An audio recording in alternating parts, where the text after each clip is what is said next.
আজকে আমি আপনাদেরকে শেখাবো অ্যাফার্মেটিভ থেকে নেগেটিভের নিয়ম। আজকে আপনাদের জন্য 7টি গুরুত্বপূর্ণ নিয়ম নিয়ে এসেছি। এই 7টি নিয়মের মাধ্যমে আপনারা অ্যাফার্মেটিভ থেকে নেগেটিভে ট্রান্সলেট করতে পারবেন খুব সহজে। এই ক্লাসটা আপনাদের জন্য খুবই গুরুত্বপূর্ণ, আবার এই নিয়মগুলো আমাদের পরীক্ষাতে আসে। যারা 2026 সালে এসএসসি পরীক্ষা দিবেন তাদের জন্য আজকে এই ক্লাসটা খুবই গুরুত্বপূর্ণ। অবশ্যই ক্লাসটা প্রথম থেকে শেষ পর্যন্ত দেখবেন। চলুন তাহলে আমরা একটু বোর্ডে লক্ষ্য করি কি কি নিয়ম আমরা আজকে শিখতে পারি। দেখেন, যদি অ্যাফার্মেটিভে must, every, both dot dot and, as soon as dot dot s, always, to dot dot to, যদি এগুলো যদি থাকে তাহলে আমরা নেগেটিভ কিভাবে ট্রান্সলেট করব আজকে এই ক্লাসে খুব সহজে আপনাদেরকে ক্লিয়ার করব। অবশ্যই ক্লাসটা প্রথম থেকে শেষ পর্যন্ত দেখবেন। আপনাদের জন্য বেশ কয়েকটা উদাহরণ লিখেছি, এই উদাহরণের মাধ্যমে আপনাদেরকে ক্লিয়ার করব। আশা করি আপনারা ক্লাসটা শেষ পর্যন্ত দেখবেন। তাহলে আমরা প্রথমে মাস্টের নিয়মটা একটু শিখে নিই, কিভাবে আমরা এটাকে আমরা নেগেটিভে ট্রান্সলেট করব। তো দেখেন, you must obey your parents, এটা একটা কি অ্যাফার্মেটিভ বাক্য, কি যুক্ত, মাস্ট যুক্ত একটা অ্যাফার্মেটিভ বাক্য। এটাকে যদি আমরা নেগেটিভ ট্রান্সলেট করি তাহলে আমাদের কি দিতে হবে, মাস্টের পরিবর্তে ক্যান নট বাট প্লাস ভার্বন দিতে হবে। চলুন তাহলে আমরা এটা শিখে নেই খুব সহজে।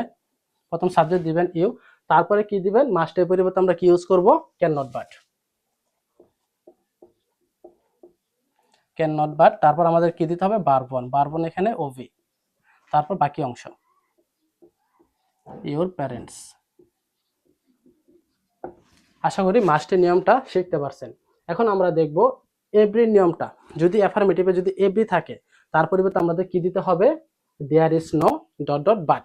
এটা আমরা উদাহরণের মাধ্যমে শিখে নেই। Every mother loves her child, এটা একটা অ্যাফার্মেটিভ বাক্য, কি যুক্ত, এভরি যুক্ত, কি যুক্ত একটা এভরি যুক্ত। তাহলে আমরা এটাকে কি করব, প্রথমে দেয়ার ইজ নো দিব, এটার পরিবর্তে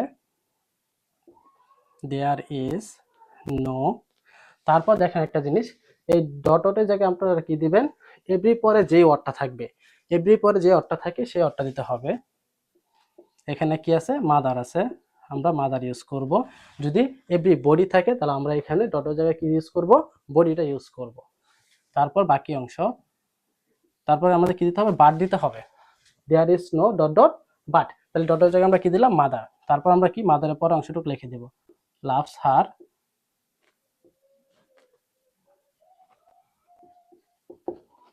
লাভস হার চাইল্ড। তো আশা করি এবিযুক্ত এই নিয়মটা আপনারা শিখতে পারছেন খুব সহজে। এখন আমরা একটু দেখি 3 নম্বর নিয়মটা, বোথ ডট ডট এন্ড, যদি অ্যাফার্মেটিভে যদি থাকে।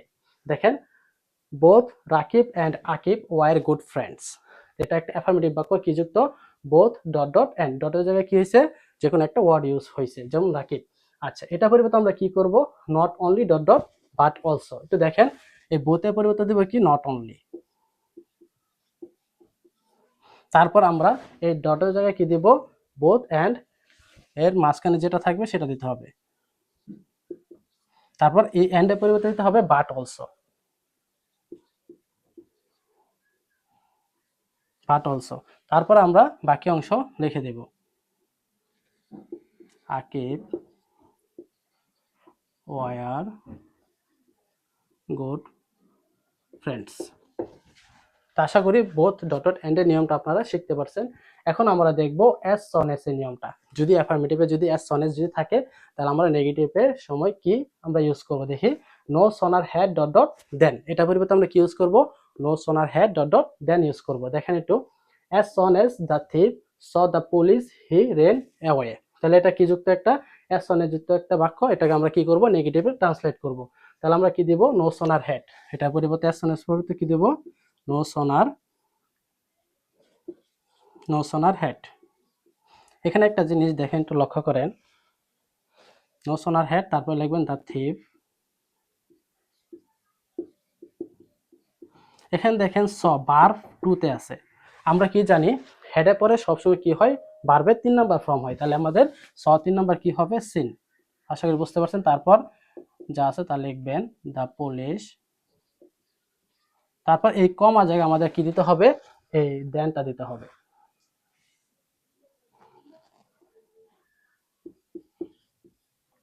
দেন হি রেন অ্যাওয়ে। তাহলে আমরা কি এই অ্যাজ সন এস এর নিয়মটা খুব সহজে শিখে ফেললাম কিভাবে আমাদের নেগেটিভে ট্রান্সলেট করতে হয়। এখন আমরা দেখব অ্যাজ ডট ডট এস যদি থাকে অ্যাফার্মেটিভে তাহলে আমাদের নেগেটিভ করলে কি দিতে হবে, not less dot dot than দিতে হবে। আচ্ছা দেখি তো এটা নিয়মটাও, Rana was as wise as Akib. তাহলে এটা কিসের নিয়মটা হলো অ্যাজ ডট ডট অ্যাজ এর নিয়মটা। তাহলে আমরা এটা পরিবর্তে আমরা কি ইউজ করব, not plus dot dot then.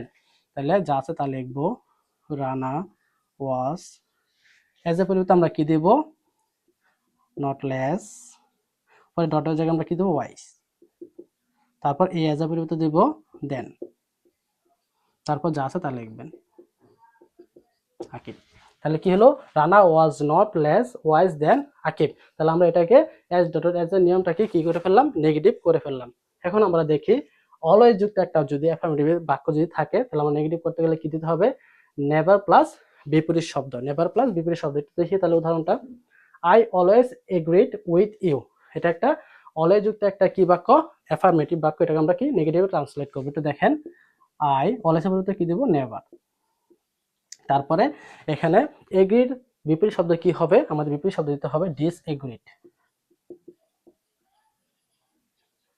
Disregard পর যা আছে তাই লিখে দিবেন।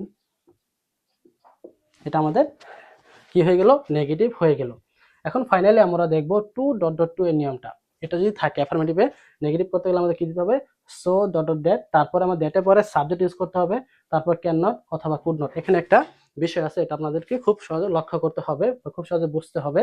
তো দেখেন আমরা উদাহরণ দেখি, he is too weak to go, he is too weak to go. এটা একটা টু ডট ডট টু এর নিয়ম। এটা একটা কিসের নিয়ম, টু ডট ডট টু এর নিয়ম।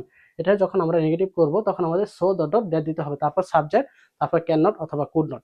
এখন এখানে একটা বিষয় দেখেন, ক্যান নট অথবা কুড নট যে কোনো একটা ইউজ করতে হবে। যদি সেন্টেন্সটা যদি প্রেজেন্ট টেন্স হয় তাহলে ইউজ করবো আমরা ক্যান নট, আর যদি পাস্ট টেন্স হয় তাহলে ইউজ করবো আমরা কুড নট। একটু দেখেন, হি ইজ টু এর পরিবর্তে কি দিব, সো, তারপর এই ডটের জায়গায় কি দিব, উইক, তারপর এই টু এর পরিবর্তে দিব কি, দ্যাট, তারপর আমাদের কি ইউজ করতে হবে, সাবজেক্ট ইউজ করতে হবে। এখন এই সেন্টেন্সে কি সাবজেক্ট আছে, হি, হিটা ইউজ করতে হবে। তারপর আমাদের কি দিতে হবে, ক্যান নট অথবা কুড নট। এখন দেখেন এই সেন্টেন্সটা কি, প্রেজেন্ট টেন্স না পাস্ট টেন্স, অবশ্যই এই সেন্টেন্সটা কি প্রেজেন্ট টেন্স। তাহলে এই জন্য আমরা কি ইউজ করব, ক্যান নট, ক্যান নট। তারপর আমাদের কি ইউজ করতে হবে, ভার্ব ওয়ান ইউজ করতে হবে। ভার্ব এখানে কোনটা, গো। এই বাক্যে যে ভার্ব ওয়ান থাকবে সেটা বসাইতে হবে। আশা করি আপনারা অ্যাফার্মেটিভ থেকে নেগেটিভের এই 7টি নিয়ম খুব সহজে শিখতে পারছেন। যারা ক্লাসটা দেখেছেন তাদেরকে অসংখ্য ধন্যবাদ। আপনারা এরকম ক্লাস পেতে আমার চ্যানেলের পাশে থাকবেন এবং আমার চ্যানেলে সাবস্ক্রাইব করে রাখবেন।